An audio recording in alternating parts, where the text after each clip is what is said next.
My name's Mcelhatton. I run Rua Digital. We're a digital marketing agency here in Ireland and with offices in UAE. I started back in August 2010 with a company called Derry, Digital Advertising Northern Ireland. And we were an online advertising network. And basically, we represented a number of high traffic websites like the Irish News, the Grand Opera House, Ulster Rugby, and we generated advertising revenue for them. But how I actually got to start was an opportunity presented itself. I'd worked for a web design agency prior to that, and after I had my second daughter, who's now 5, the opportunity came for me to go out on my own, and I always kind of really wanted to do my own thing. So I was very lucky that I secured investment, seed investment to start the business, and it's only now when I look back, mine was a 1 in a million opportunity. We got venture capitalist funding really quickly. So a year trading, we were quite delighted that we'd managed to survive our first year in business. And the girls in the office, there was only 3 of us at the time, we had this idea that we should really high-five each other and celebrate the fact that we had managed somehow to build something and succeed for a year without, going to jail or anything like that. So we decided then that we would have a party, but we decided to take the party to the next level, and we created the Danny Awards, which are now the Digital Industry Awards here that we celebrate with Culture Tech in September, now in its 5th year. After we launched the first year of the Danny Awards, we realised everything the digital era was really on a roller coaster at that stage, and it was coming here like a snowball effect. And people were afraid to embrace digital. They were kind of dipping their toe in unknown water. So we realised very quickly that clients weren't particularly advertising ready for the online kind of platforms. So we would go to a client and we would showcase all the publishers that we have, and they'd say, "That's brilliant, I'd love to be on that." And I said, "What's your web address?" And they were like, "I don't have a website." And I was like, "Oh right, what about your Facebook page? We could maybe link it to that." "You're who?" Nobody knew what we were doing, so I thought, lads, this is not sustainable. We're going to be out of business in the next 6 months, so let's diversify. So obviously, given my experience with the web design agency before, I said, let's add that to our portfolio so we can help clients get social media channels set up, we can help build their website, and then maybe they'll be advertising ready.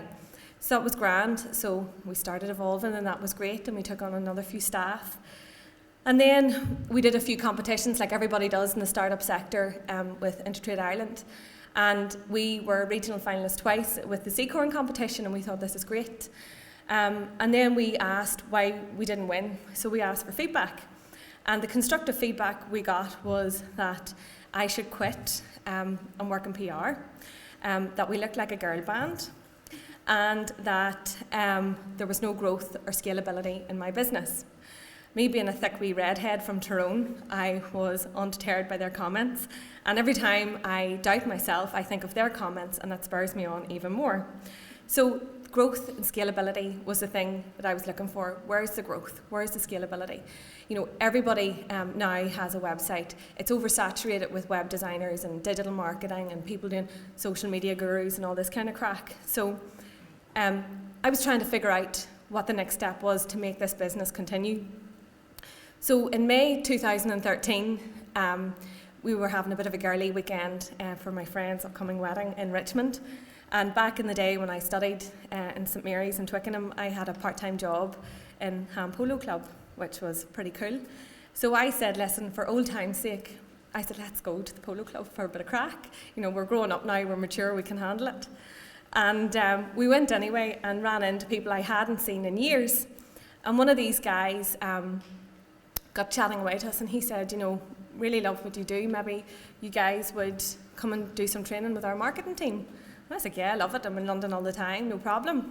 Did that, really happy with that. In August then, a couple of months into the project, they said, Naomh, we're really sorry, but we're moving our HQ out to Dubai.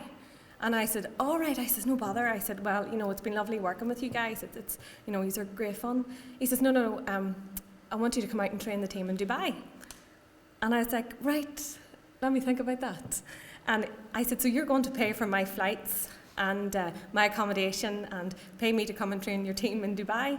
And this is a true story. And he said, yeah. And I said, great. I said, let's do it. So we were still trading under Danny at this stage, and I was also fortunate enough to be a mentor on the Business Opportunities Programme here with the council, and I was doing a bit with the lads at Sue Creative, Kieran and Richard. And they had a lovely pet name for me, which was Big Red. And so every time I came, they were like, well, Big Red, what's the crack, right? So I started to think about, if we're going to do business in Dubai, we need to start thinking about a new name that isn't digital advertising Northern Ireland, because it has geographical restrictions. So Big Red was at the back of my head anyway, and I said to the guys, if we're going to really move into the Middle East here, we need a good name.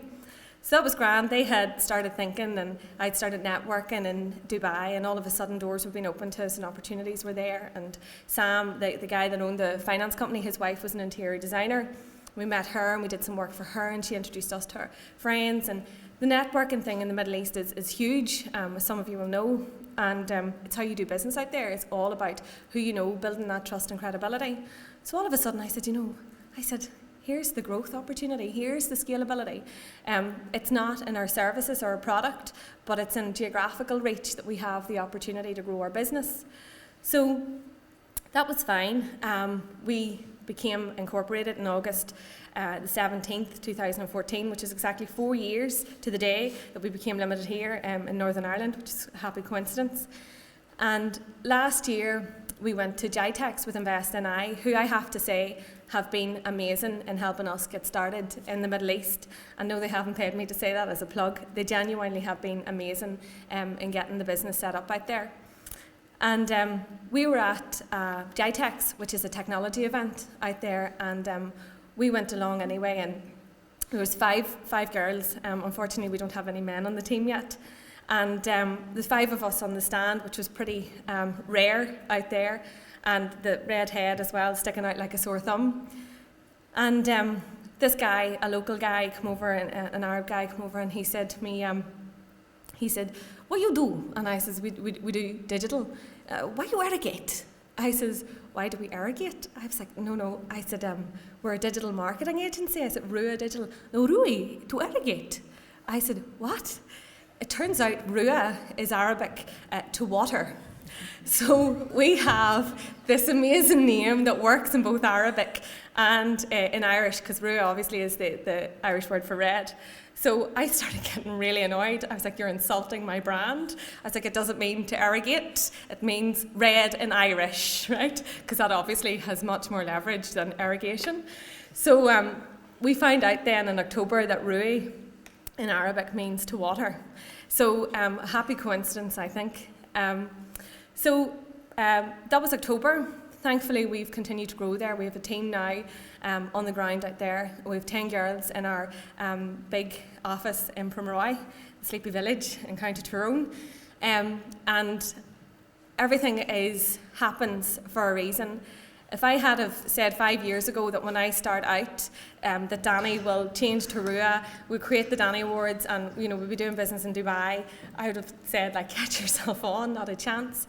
But the opportunity presented itself, and I think for any of you here that are starting out or are in that kind of phase, just go for it. Like, nothing ventured, nothing gained. I don't know what the next few years will bring. I certainly can see scope for growing the business in a much larger capacity out in the Middle East than I can here. It's a much bigger pond. But I have to say, there's no restrictions. Like, when we first started out in Pomeroy, people were like, oh, you need to get to the city. And I was like, why? You don't need to be in the city. We literally are right in the centre of the province. So if we want to come to Derry, it's an hour and 20 minutes. Belfast, an hour and 20 minutes. Newry, Enniskillen, wherever, we have the capacity to do that. So that is kind of my story in a nutshell. There's obviously been a lot of kind of ups and downs. It hasn't been easy. You're always going to be faced with challenges, but embrace them, because the worst thing the worst thing that can happen is you have to get a job and work for somebody else, and that's not a bad complaint to have. So if you are kind of thinking about starting your own business, or maybe you're in it and you're thinking, oh God, I can't be bothered with this, don't doubt yourself. Somebody told me a wee while ago that doubt is only a thought, so don't think about it. And you know what? That really works. Another thing that we did as well is when we grew the team, like the team has grown ridiculous in the past 12 months. And for me, I'm a great woman on the front line, no problem, but all this other crack with VAT and PAYE and operations and HR, I didn't know anything about this. So I had to educate myself in those areas so that I was up to speed in it. But we went to see a girl called Liam McStravick. I don't know if anybody has heard of McStravick Eye. It's a leadership coaching institute.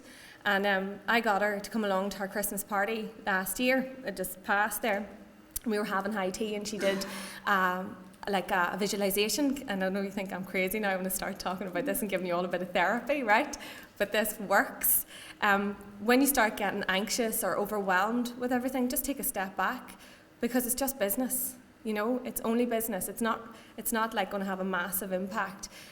Your kind of personal life is more important. So as long as you nurture that and look after that, what will be in business.